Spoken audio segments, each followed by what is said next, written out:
These boots are made for walking, and that's just what they'll do. One of these days these boots are gonna walk all over you.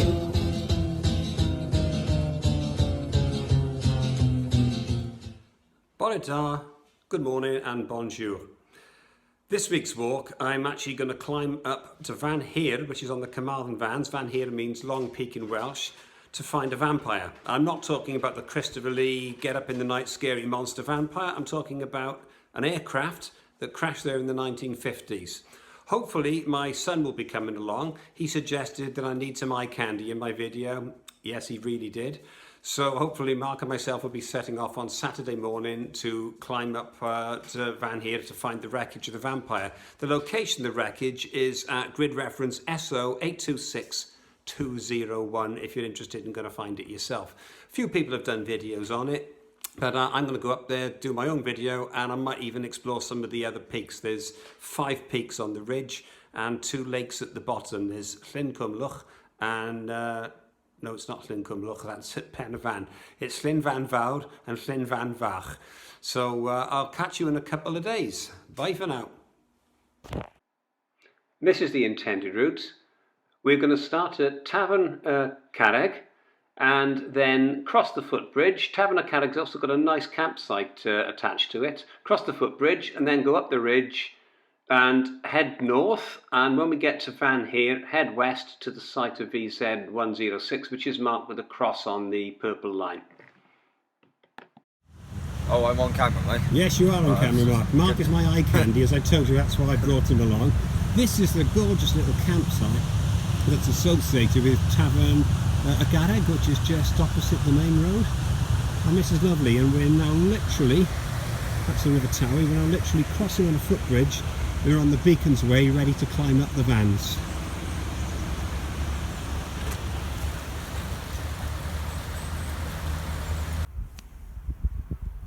Well, we're about halfway up now, and as usual I'm absolutely knackered. So I stopped for my bag of chocolate raisins and a drink.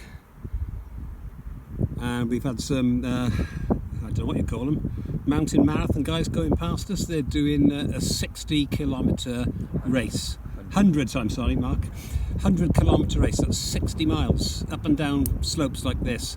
I'm dying on my feet, and these guys have been up since 5 in the morning, so I've got a long way to go to get to their fitness level. That's the view we're looking at, over the valley.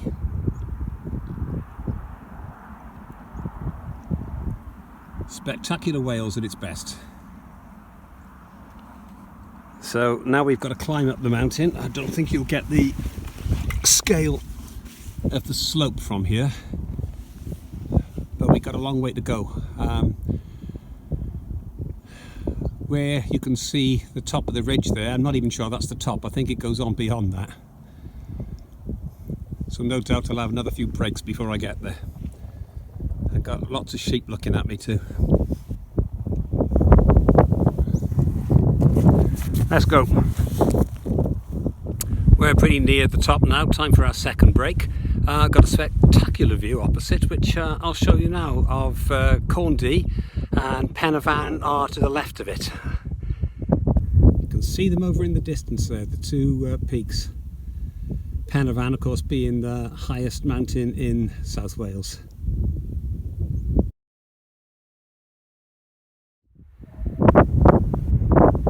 And there's the dramatic face of the Carmarthen Fans. I don't like heights. I'm bricking it doing this. And so far today it's just gone midday and we've only seen 6 people.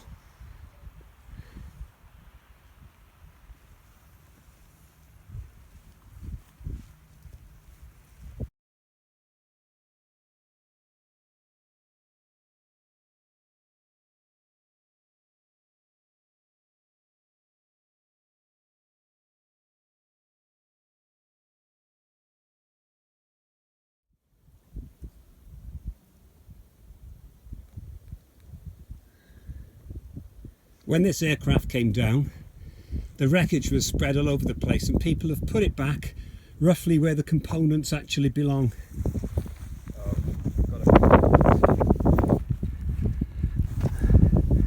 And you can see the port tail boom, starboard tail boom, the jet engine, and what's left of the rudder.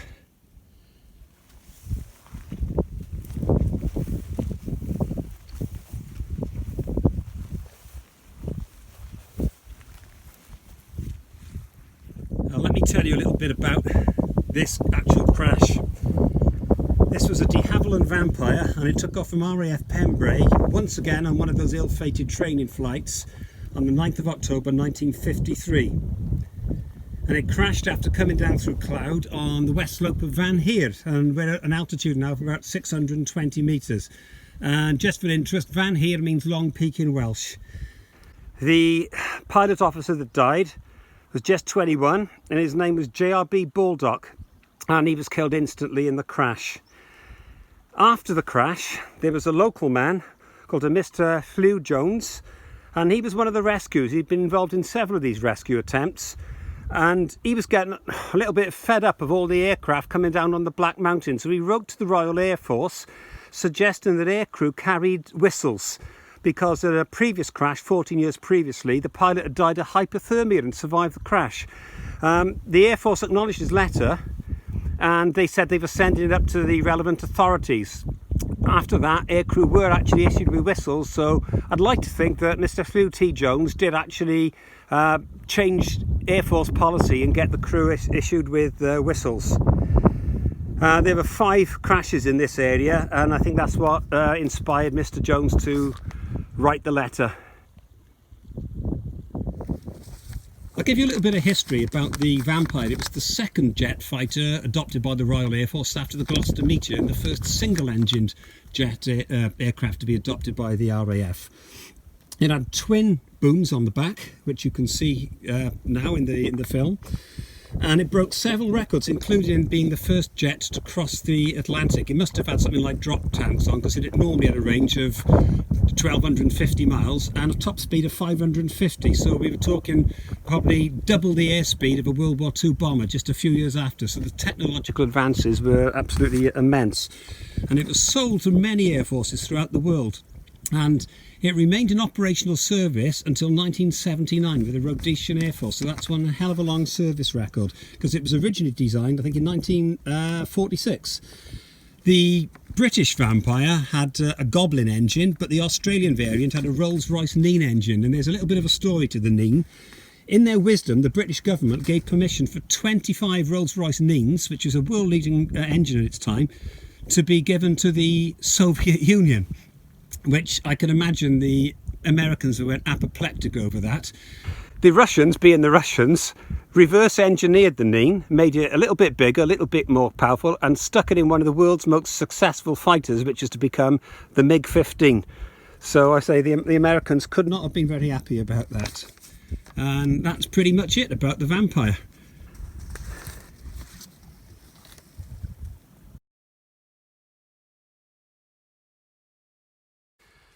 Well, sadly, I overshot the mark at the top of the ridge, so we had to backtrack on a bearing. It just goes to show we came down here pretty much on a compass bearing, no technology, and straight to the wreck site.